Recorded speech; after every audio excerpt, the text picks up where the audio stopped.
I would like to give out a warning before anybody watches this episode. There is extremely dangerous or potentially dangerous subject matter in this episode. For the dramatization, we took precautions just in case something were to have happened. So please, by no means is this episode meaning to encourage anybody to use the Ouija board to contact this spirit or demon or anything else. So please do not try to conjure this demon or any others for that matter. With that being said, not all subject matter in this episode is suitable for all audiences. So please, viewer discretion is advised.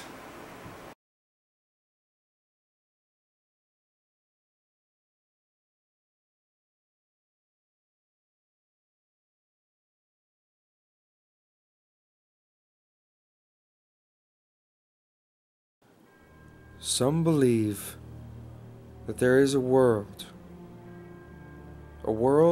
that is parallel to ours, where our souls go and live long after our bodies have died.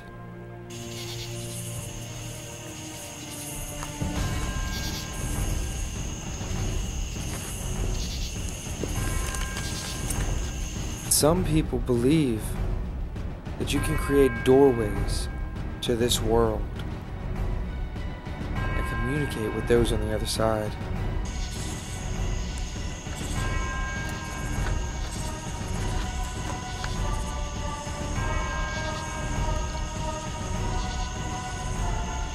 Who's there?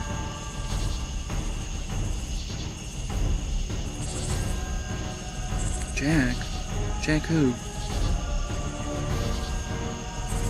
Johnson? Like, as in the guy from high school? What class did we have? Math? Jack, what are you doing? Your name's not Jack? Then what's your name?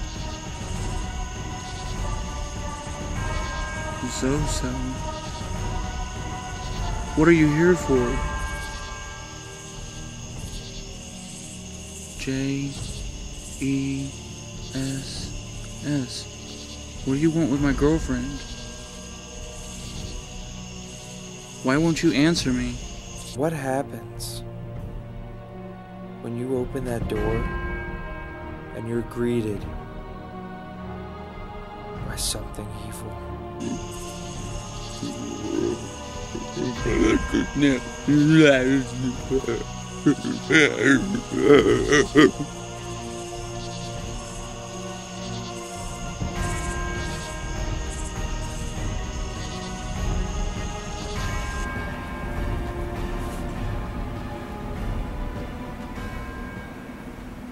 Everything that you've just witnessed was inspired by true events.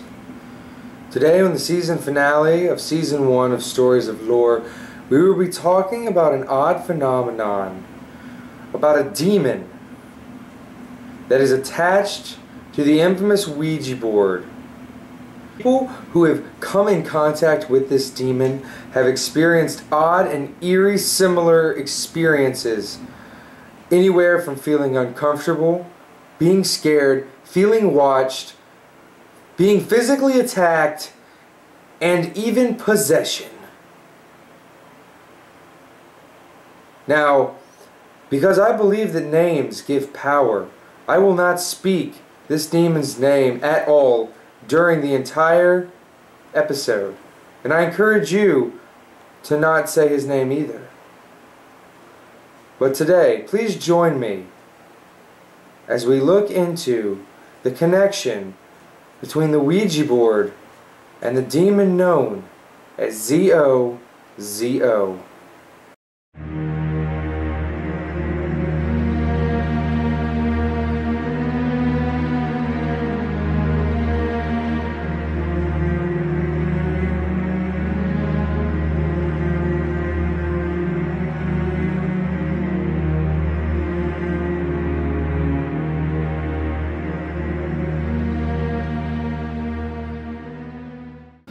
before we get into the demon and what he is or what he wants or why he keeps visiting us in the way that he does, let's talk about spirit communication a little bit more.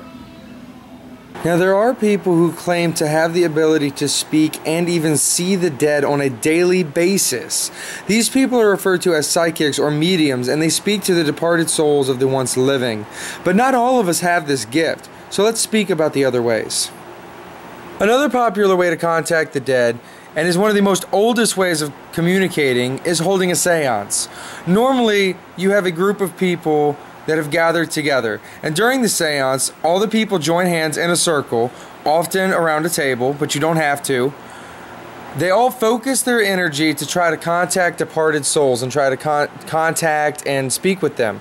A popular example of this was something called the skull experiment, where objects and pictures actually appeared during the seance and they could not be explained. I believe that certain crystals have high energy fields and can be used to communicate with the dead. A popular way of doing this is holding a quartz crystal tied to a string over your hand, letting it dangle above your hand, and to begin asking questions, and the crystal will move backwards, forwards, and side to side, answering your questions.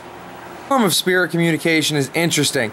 This is a scrying mirror, and the idea is to sit in a completely dark room, sometimes with a little light, and you stare into the mirror, focusing on the idea of a deceased loved one, and you can see them eventually appear and even speak to them through the mirror.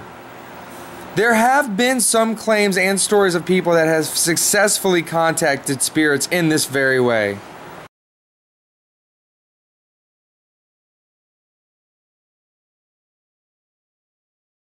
Now, normally what happens when someone uses a Ouija board is, normally it's a group of people, and they bring the board out, and the board, they've made very different variations of the board over the years, but they're all pretty much the same.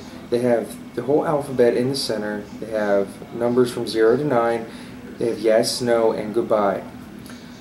And what they do is everybody places both of their hands like so on the pointer or the planchette, and they begin to ask questions. Now, since there are letters and numbers, yes and no, you can ask pretty much whatever question you'd like, and the spirit communicating with you will answer by spelling it out or using the numbers or using yes or no. Now, when they ask the questions like who are you or what do you want, the spirit will use the energy that is being provided by the user and move the pointer from letter to letter or number, giving them an answer. Also, an important thing to remember that when you are using a Ouija board, when you are finished with the session, please do not forget to close it by saying to the spirit you are done and moving the planchette to goodbye. Otherwise, this will make the portal open until you come back and close the portal, and anything and everything can get through at this point until you come back and close it. Please also remember to keep your hands on the planchette the entire session. Now, the Ouija board was introduced to the public in the year 1890, and of course it took the world by storm. It still is to this day. Now, a lot of people give the Ouija board a bad rap and say that it's dangerous and you should take precautions if you are going to use it.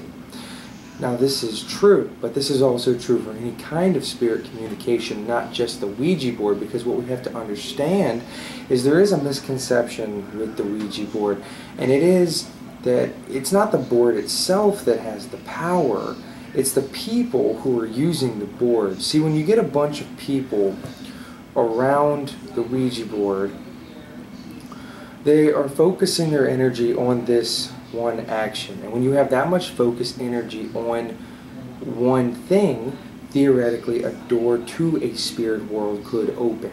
So that's what's happening here. It's not the board itself. Having a board in your house does not necessarily mean you have a doorway open to the spirit world. You have to put the energy into it first. Any kind of spirit communication should be taken very seriously, and all the precautions should be taken before someone tries it. The fact that numerous people around the world who have never communicated with one another, of all different races, religions, beliefs, cultures, they all have eerily similar experiences with this particular demon. And he only seems to show himself through the Ouija board. Now, what normally happens is he'll come and he will introduce himself as a friendly spirit to gain the trust of the users so they don't become alarmed or close the session. He'll normally take on the form of a deceased loved one of one of the users of the board. Now, they'll ask him a couple questions, he'll answer them, and he will have untold knowledge about the user's relationship with their deceased loved one or the deceased loved one's life themselves that only the user would know. Which leads me to believe that he is a demon and not a spirit. Now, there's no telling point about when this will happen, but at some point during the session, the planchette will start to move in a figure 8 motion. Now, once the planchette starts moving in the figure 8 motion continuously, this is the transition point between when the demon has dropped the disguise of being someone's deceased loved one and has transitioned into showing his real self. Now, some of the claims of what this demon has done during a session are just completely horrible. I mean, he'll speak in Latin, he'll speak in Hebrew, he'll speak in tongues sometimes. He will curse the Bible, curse the Lord's name. He will curse the users of the board. He will threaten them. He will even threaten to kill them or their family and friends. I mean, this is serious, because when it's one thing when a spirit will threaten someone, but when a demon threatens someone, that's a whole other step of seriousness, because demons have more power than spirits do. So not only does he threaten, but sometimes he's been known to manipulate the atmosphere and things in the environment during the session, and he has even possessed people. There was a story I read online about someone who had an experience with this demon, and he was affecting his life so much that he almost saw his little child drown in a bathtub. I mean, you cannot get much more worse than that.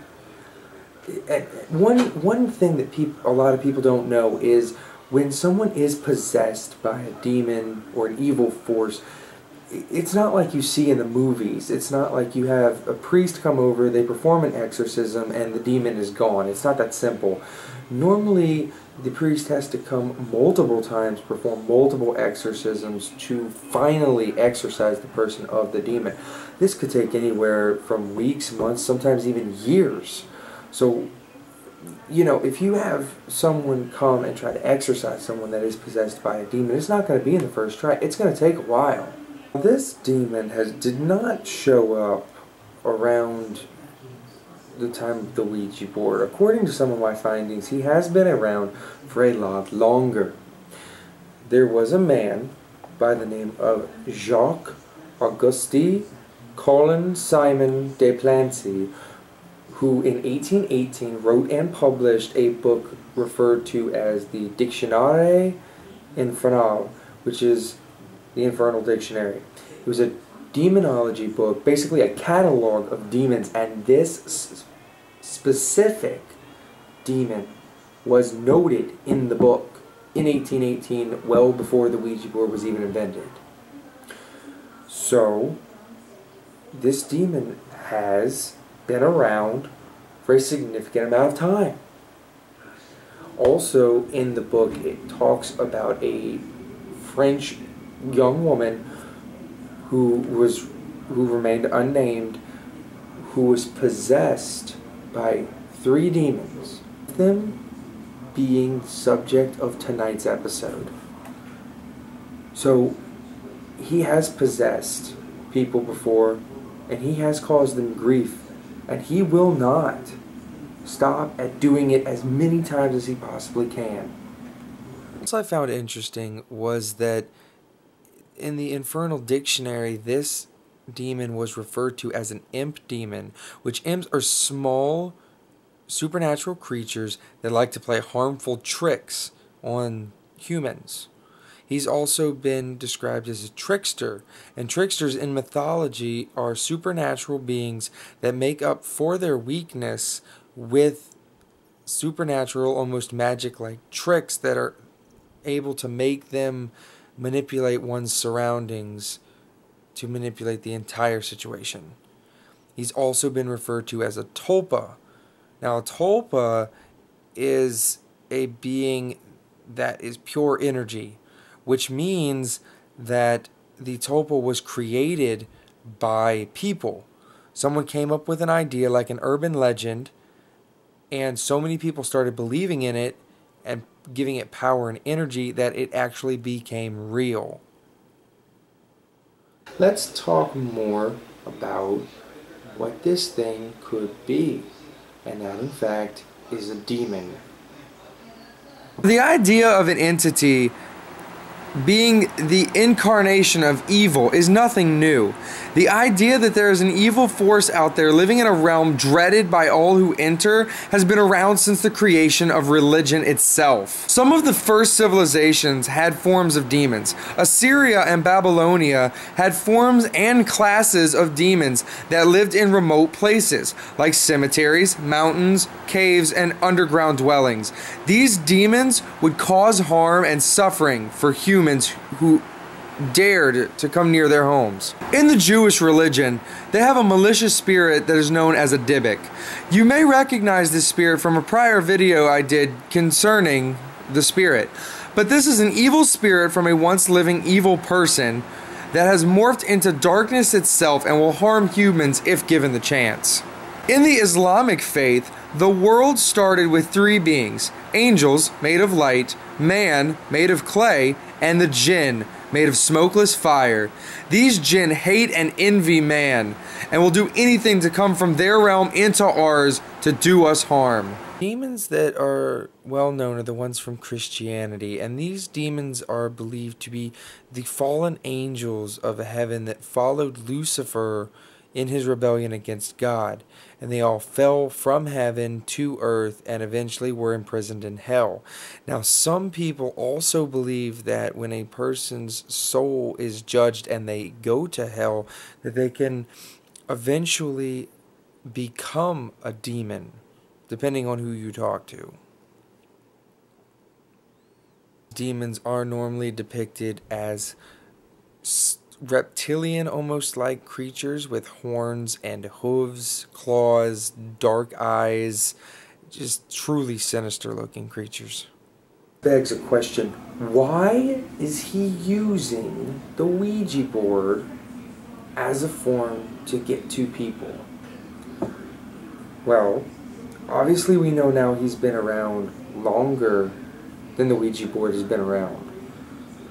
And assuming he is a highly intelligent entity, he knows that people will mess with the Ouija board, whether out of curiosity or just wanting to see if it's real or not. People who don't properly prepare themselves for an encounter with a spirit or prepare themselves for spirit communication. So maybe he knows this and he takes advantage of this knowledge, and he's waiting at that doorway for when people open it, because he has more power than the spirits and some of the other demons and can push himself to the front of the line so that when you open that door, he's standing right there.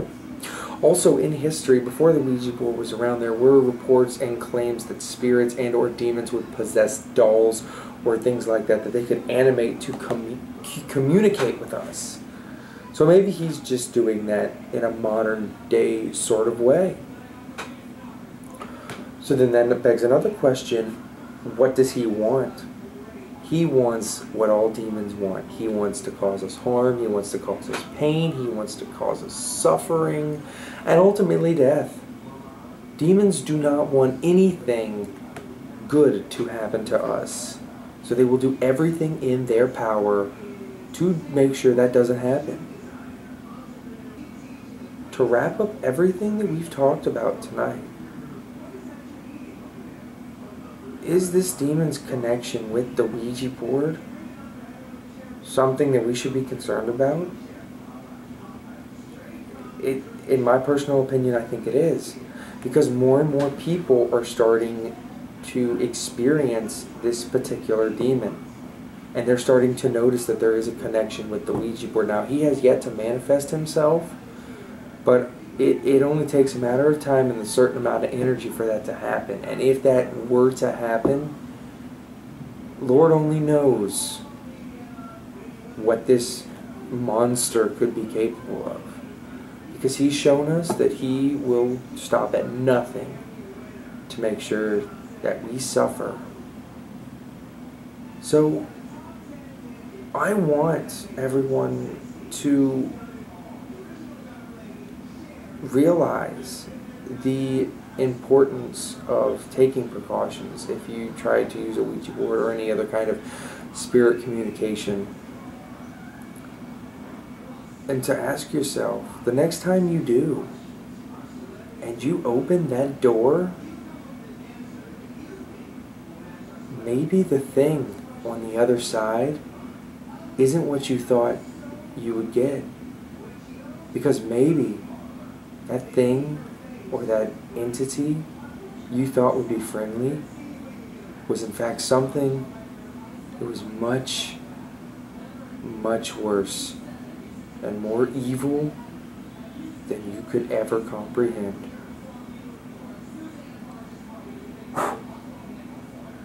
Hey everybody, thanks for watching the Season 1 finale of Stories of Lore. We finally made it through Season 1.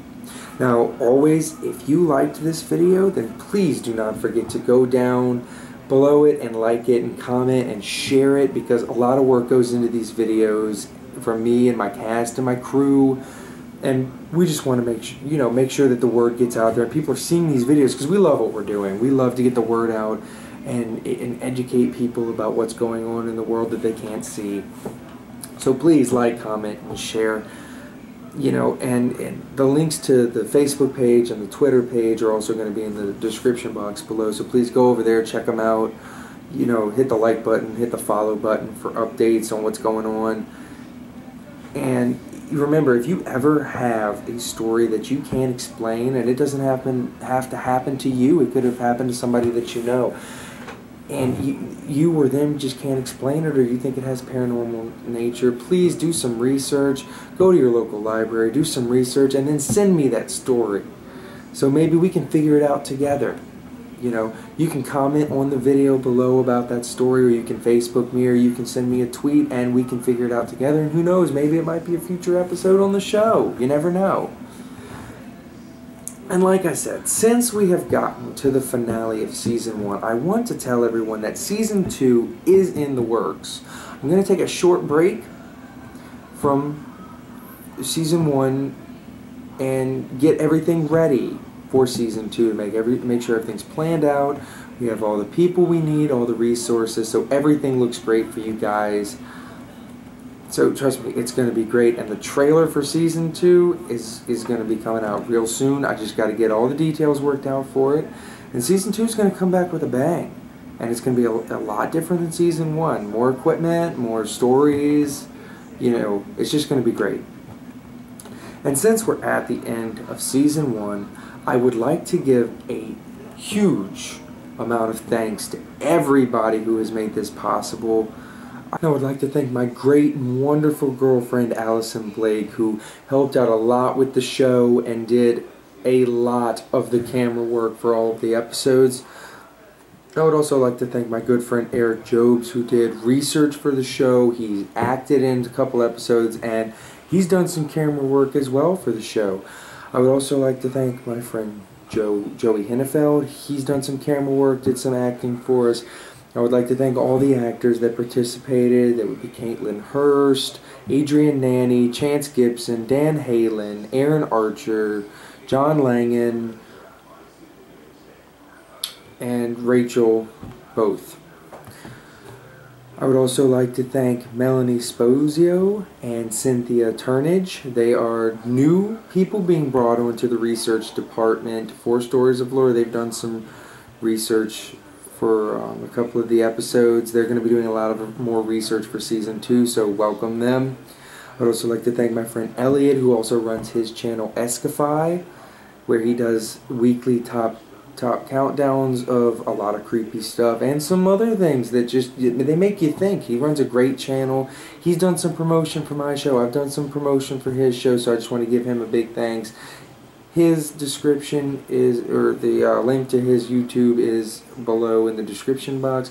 I would also like to thank Paranormal Porch, who's a local investigation team here in the local Fredericksburg area where I live. They brought me on to do some work with them. So big shout out, big thanks to them. Please go check them out. They're bringing a lot of new stuff to the genre and a lot of new stuff to the table. You just go check them out, please. Their links to their pages are below as well. I would also like to thank my good friend Matthew Muse. I actually just got to work with him on the acting project I mentioned in the last episode. He's a great guy. He's done a lot of acting work. He's done some singing as well. He wants to be involved with the show, so please go and check him out. He's a really talented guy. He's been on a couple different shows like Turn and Sleepy Hollow, both great shows. He was on American Idol. He's a really talented guy, so the link to his YouTube channel is below as well, so please go check him out. Just a big thanks to everybody who also have been watching the show and commenting and liking and sharing, and the show wouldn't be anything without you guys. You know, the fans, the cast, the crew, everybody. Everybody is important in this process. So I want to just make sure that I thank everybody for all of the hard work they've done. And please, always remember to wait for the next episode, which will be the trailer for Season 2. And I can't wait, and I know you guys can't wait either, so I'll see you next time.